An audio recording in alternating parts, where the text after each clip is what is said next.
France Inter. C'est votre Anthony Bélanger pour l'Histoire du monde.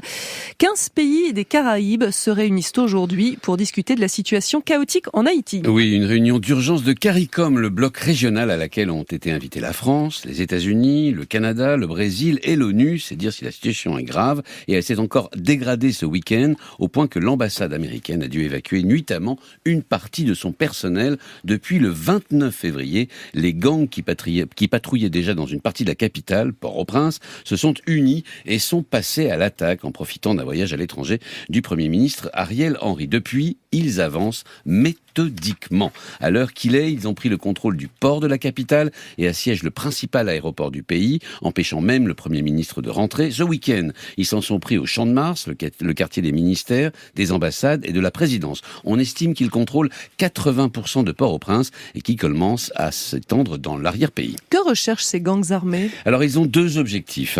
D'une part, mettre à genoux l'État ou ce qu'il en reste. Il faut comprendre qu'Haïti ne compte qu'une dizaine de milliers de policiers pour un pays de plus de 11 millions d'habitants. L'ONU estime qu'il en faudrait au bas mot 3 fois plus. Quant à l'armée haïtienne, elle a été dissoute en 1995 et même si depuis 2017, elle a été en partie reconstituée, elle est encore trop faible et trop mal équipée pour être vraiment utile. Les gangs ont en plus reçu le renfort d'une partie des 4000 prisonniers qu'ils ont fait libérer la semaine dernière des 2 principales prisons du pays. Quant au deuxième objectif de ces gangs, eh bien, il est d'impressionner, sinon d'effrayer la communauté internationale. Comment ça, effrayer la communauté internationale ? L'idée est d'empêcher le déploiement de troupes étrangères. L'ONU a même initié un plan en octobre. Le Kenya s'est porté candidat pour 1 millier d'hommes. Le Bénin en a proposé récemment 2000 de plus. D'autres pays pourraient s'ajouter à cette liste.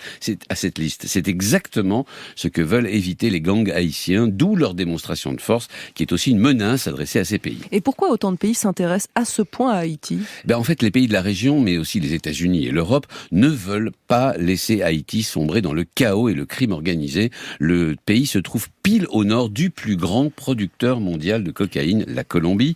Par ailleurs, il y a un problème migratoire. L'an dernier, 76 000 Haïtiens ont été appréhendés à la frontière avec le Mexique, côté états-unien.